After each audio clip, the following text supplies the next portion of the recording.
morning, everybody.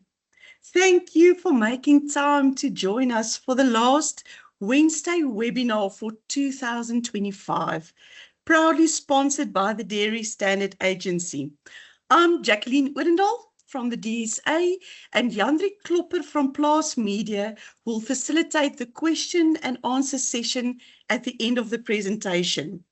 You are welcome to write your questions in the question bar, or you can raise your hand during the Q&A session to ask your question directly to the presenter. Please note that Jandri will then allow you to speak, but you still have to unmute yourself on your electronic device. A recording of this webinar will be available by next week, so you are more than welcome to listen to it again. Special thanks to Plaas Media for the marketing and technical support. We have once again a very relevant topic today, which is a hidden spoiler in dairy, Bacillus cereus. And we are fortunate to have Sinead Pretorius with us to share her knowledge and expertise on this matter. Thank you for you to be here, Sinead. Bacillus cereus is a hardy, spore-forming bacterium found widely in the environment from soil to raw milk. And although often overlooked, it can cause significant spoilage in milk and dairy products, leading to quality losses, to consumer complaints, and in some cases, mild foodborne illness. In this webinar, Sinead will unpack how Bacillus cereus survives from farm to fridge, why it remains a concern in pasteurised and extended shelf life milk, and how good hygiene and temperature control can keep it under control. So make sure that you have your questions and your comments ready.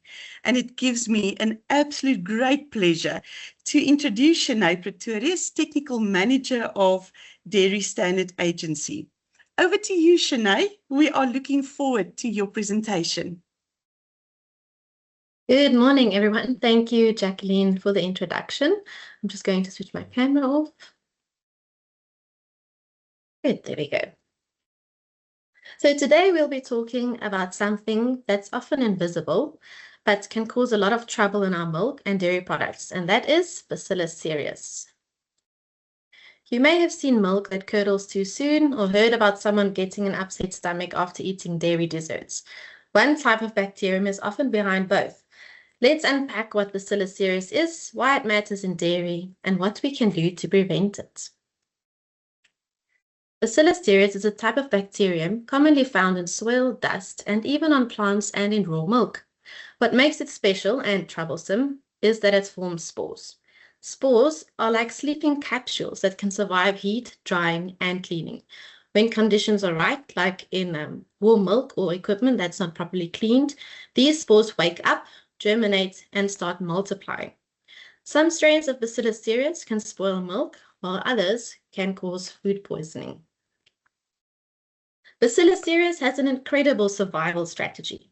When conditions are good, Bacillus cereus lives and multiplies normally. But when the environment becomes stressful, when there's no food, it's too hot, or cleaning chemicals are used, the cell senses it's in danger. It then starts a survival process called sporulation. It makes a copy of its DNA and builds a very tough shell around it, and we call this the endospore.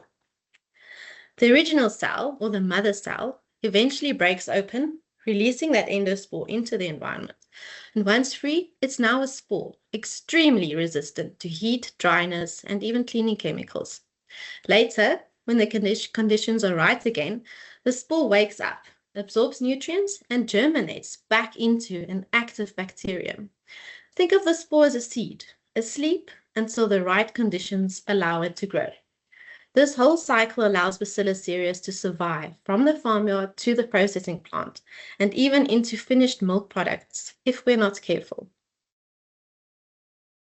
There are two main ways Bacillus cereus causes issues. Firstly, food spoilage. The bacteria grow in milk and produce enzymes that break down proteins and fats. This causes off flavors, curdling, or bitter cream defects. Spoilage can happen even after pasteurization. Spores survive and grow during storage. And secondly, food poisoning. Bacillus cereus can also produce toxins.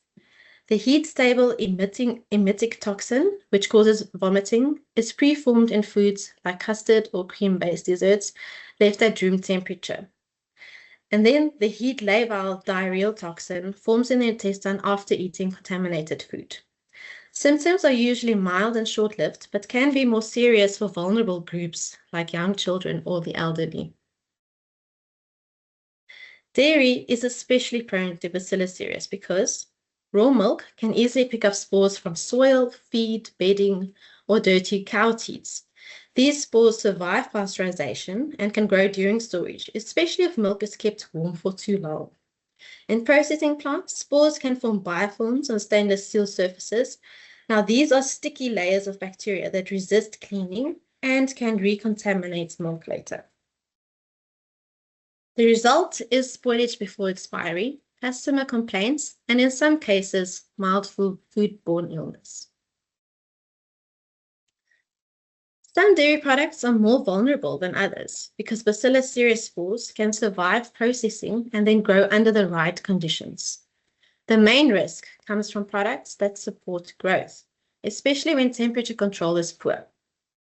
Firstly, in pasteurized milk, especially in extended shelf life and extended storage milk like ESL milk, that is because spores survive pasteurization. If milk is stored too warm, that is above 6 to 7 degrees Celsius, spores can germinate and multiply. Often leads to early curdling, bitterness, or off flavors. Now, the issue is that ESL milk gives spores more time to grow because it has an extended shelf life. Common issues are spoilage before expiry and bitter cream defects. Secondly, in cream and high-fat dairy products, these can spoil with a soapy, bitter, or rancid flavor. And then in dairy-based desserts, such as custards or cream desserts, these are rich in nutrients containing protein and starch and sugar, which are perfect for bacterial growth. Also, temperature in these products is often abused at retail or home. And then in reconstituted milk powder products, such as infant formula or milk powder, that is because spores survive drying. And once rehydrated and left warm, they multiply rapidly. And then in UHT milk, this is after it has been opened, there is a moderate concern. Before opening, spores are inactivated, but once opened, it behaves like pasteurized milk and still requires refrigeration. I have never understood why an opened UHT milk bottle is left outstanding on the counter, especially in office settings. It really needs to be refrigerated once it has been opened. And then finally, in soft cheeses, in rare cases, examples include ricotta and mascarpone. That is due to mild heat treatments and high moisture. The contamination is usually from equipment or poor cooling. Now, low-risk dairy products include hard cheeses, mature cheeses, butter, and long-life or UHT milk that is unopened, as these products do not support growth due to its low moisture or high salt, acidification, or the intense heat treatment. Now, you might be wondering how to recognize whether Bacillus cereus might be a problem in a dairy product or facility, both from a product perspective and a factory hygiene standpoint. We'll first take a look at product level warning signs. You may experience spoilage before expiry. That is, milk or cream curdles or thickens earlier than expected. Or you may experience a slightly sour or off odor, not the sharp acid of lactic spoilage, but more musty or old cereal notes. Or you find bitter cream or clumping in long life or ESL products. You might also find gassy or bloated packaging, sometimes seen in custards or cream desserts. The reason is surviving spores germinate and grow slowly during storage, producing enzymes that break down fats and proteins. Then there might be recurring quality failures. which may come forth as regular customer complaints of off flavor or texture. You may find that spoilage seems random, not every batch, but it is popping up unpredictably. Or you can find no clear pattern linked to pasteurization or packaging faults. The reason for this is spores can enter sporadically via raw milk or from persistent biofilms in equipment. And lastly, when you find a suspected foodborne illness. This will include reports of mild vomiting or diarrhea 1 to 6 hours after consumption of dairy desserts, cream sauces, or reconstituted milk products, etc. Especially if other tests for Listeria, Salmonella, or E. coli are negative. The reason is that Bacillus cereus can produce toxins either in the product, which is the emetic type, or in the intestine, which is the diarrheal type. Secondly, we'll take a look at the factory level warning signs. If your cleaning and monitoring show these trends, you may have a Bacillus problem building up. Firstly, high total spore counts. If your routine raw milk or pasteurized milk testing shows high aerobic spore formers, that is over 100 colony forming units per mole after pasteurization, and if there is an increasing trend in spore counts, even with stable raw milk quality, it may indicate biofilm reservoirs or CIP inefficiency. Secondly, if you find persistent hotspots, that is, repeated detection of spore formers on equipment surfaces, especially in filler nozzles, balance tanks, valves, or pipelines after CIP, or if you have colonies that appear after heat treatment on plates used for hygiene swabs, for example, plates that have been incubated after pasteurization. The reason is that Bacillus cereus biofilms often re-establish in small crevices and joints that are difficult to clean.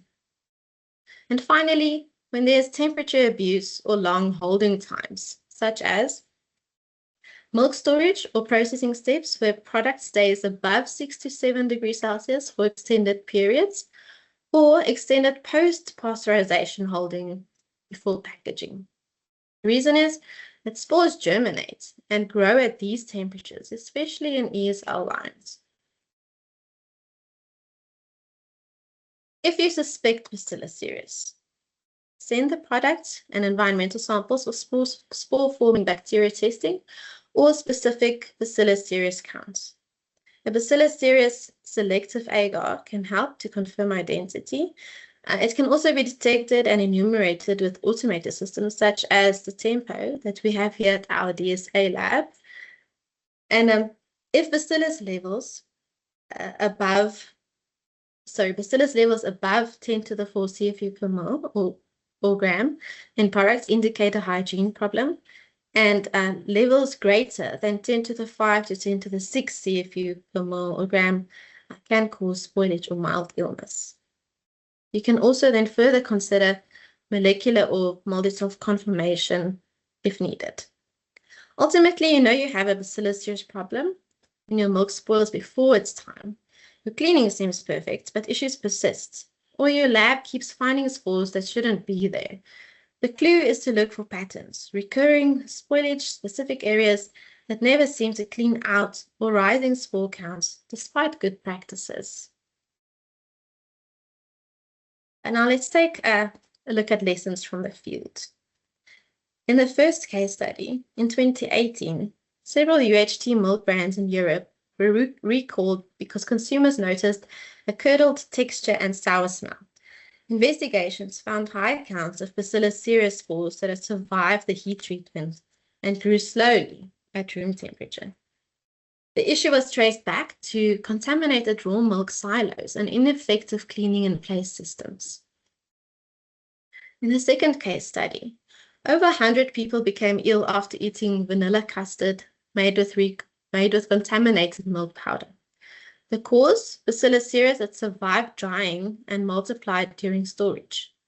This case highlighted how Bacillus cereus can survive in powdered milk ingredients and reactivate when rehydrated. In the third case, Bacillus cereus was isolated from chocolate milk and infant formula that caused mild vomiting and diarrhea in school children. The contamination originated from spore-forming strains surviving pasteurization and later multiplying during storage at ambient temperature. That reinforces that temperature abuse post-processing can trigger outbreaks. In the South African context, Bacillus cereus has been detected in pasteurized milk and cream, often associated with high spore counts in raw milk or poor temperature control in retail. Although major outbreaks are rare, spoilage incidents cost the industry in product losses and reputation. In a study that I conducted under the supervision of Professor Elna Bays at the University of Pretoria, we focused on Bacillus cereus spores collected from milk filler nozzles and from raw milk in extended shelf life processing lines. We wanted to see how well simulated cleaning in place systems, or CIP systems, could remove or inactivate these spores. And what we found was fascinating and worrying. Even though the simulated CIP treatment damaged about 92% of the spores, around 0.1% remained completely intact. Those surviving spores were still able to attach to stainless steel, form biofilms, and even germinate and grow at refrigerated temperatures over a course of 4 weeks. This means that even with good cleaning, Bacillus cereus can slowly come back, especially in equipment like filler nozzles or pipelines that are difficult to clean perfectly. So in our study, these 10 images showed what the intact spores look like as opposed to being damaged by the simulated CIP treatment, which shows clear damage to the spore structure. Here we did SEM on spores, showing their ability to attach to stainless steel strips even after undergoing simulated CIP treatment.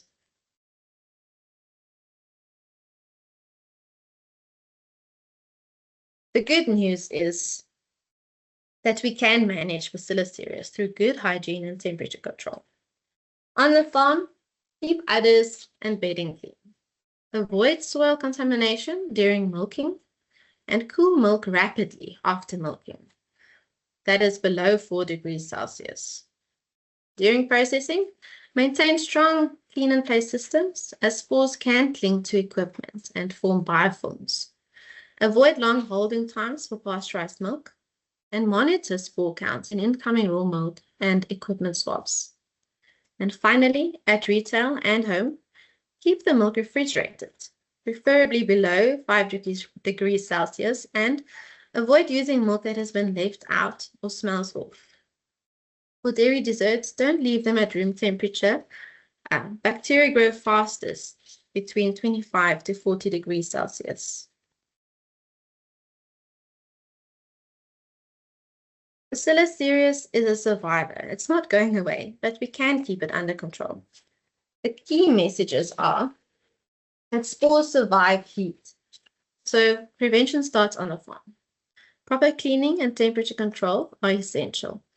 Educating everyone along the chain, from farmer to consumer, is the best defense. Safe milk isn't just about pasteurization, it's about every step, from the cow to the cup. For most people to get sick from Bacillus cereus, there usually needs to be about 100,000 to 10 million bacteria per milliliter of milk. This means a few spores in milk are probably not dangerous by themselves to healthy individuals, but if milk is left unrefrigerated or contaminated equipment allows the bacteria to grow, the numbers can quickly reach that risky level. That's why temperature control is so important. It keeps the spores from waking up and multiplying to those high counts. Bacillus cereus may be small, but together we can keep it from becoming a big problem. Thank you for listening, and please feel free to contact us at the Dairy Standard Agency for any more information. Thank you. If anybody has a question, please remember to leave your questions in the chat or to raise your hand so that I can allow you to unmute yourself.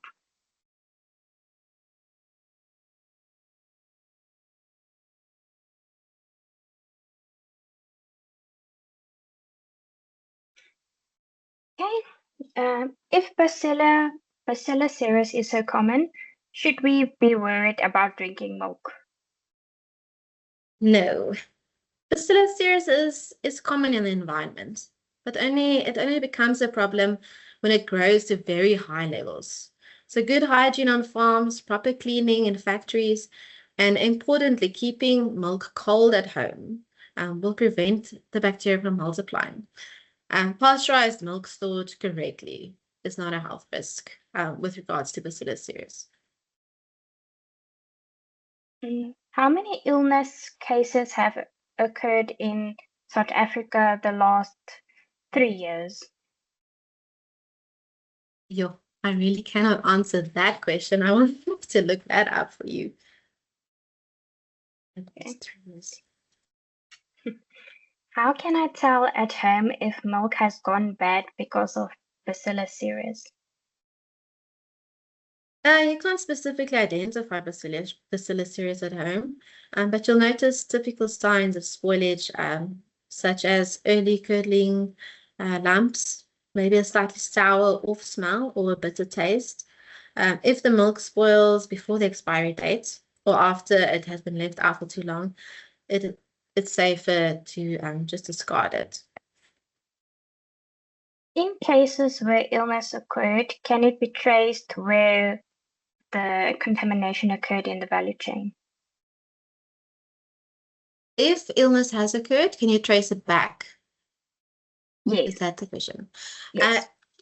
If there is good traceability in the product, it should be able to, it should be able to trace it. Yes, it all depends on the traceability of the product and the factory.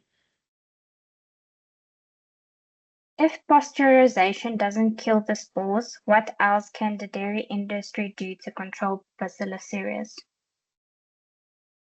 Control starts long before pasteurization. As I've mentioned, farmers must keep udders, feeding and milking equipment clean. And then importantly, processors need strong CIP systems to remove spores and biofilms. And then rapid cooling, short holding times, and good temperature control throughout storage should help prevent spores from growing. So pasteurization is just one step. It's not the only step. In, for example, a hard cheese like Parmesan, is there a time frame to be watching the cheese? If I'm going to try my best to answer that with what I know, but Parmesan, it should have low moisture. It's not a very high risk product, such as the softer cheeses. So is the question, how long should you watch it? Yes. Is that now after the finished product? Yes. The user that asked the question says their Parmesan normally sits for a year before they sell it. No, I think because it is low moisture, it should not be a high risk problem. But if you want to be sure, you can test the final product just to make sure. Can Bacillus cereus make people seriously ill? Most cases are mild and short-lived, like vomiting or diarrhea. A serious illness is rare and usually affects vulnerable groups such as infants or elderly or people with weakened immune systems. Desmond, you can unmute yourself and ask your question. Okay. Is there a standard, especially for dairy industry, that determines the maximum limit that is allowed in dairy products? Hi, Desmond. There is no legal limit in legislation, but we can provide guideline limits. So for pasteurized milk, we would recommend below 100 CFU per mils at the end of shelf life. In raw milk, we can recommend 10 to the 3 to 10 to the 4 CFU per mil. And then for UHT milk, actually according to Codex standards, there should be no growth of Bacillus cereus in 1 mil. And then Yes, does that answer your question? Yeah, so the pasteurized milk will also include other pasteurized dairy products like ice cream, yogurts, like that, ne? Yes, I think, well, yes, I Okay, would thank say, yeah. But then for products such as milk powders or desserts, we'd recommend below 100 CFU per gram at the end of shelf life. Okay, thank you. Okay.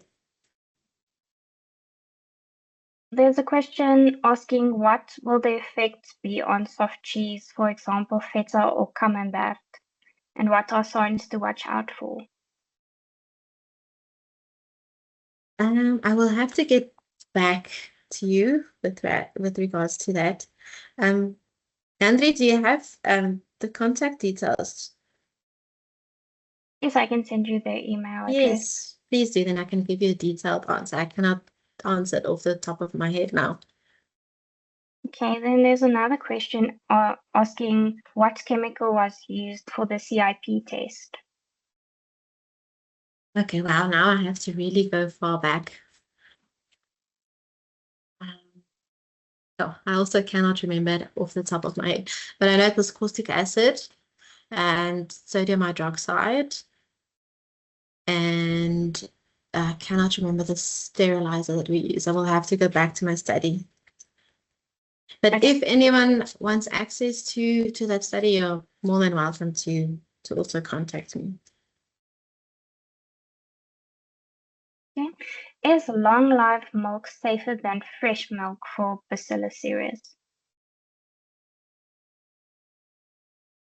UHT milk is heated to a much higher temperature, which inactivates most Bacillus cereus spores, so it doesn't pose the same risk. Fresh pasteurized milk is safe too, but it should be kept cold. Once again, long life milk is shelf stable, but once opened, it needs the same refrigeration as fresh milk. Does finding bacillus mean the factory isn't cleaning properly?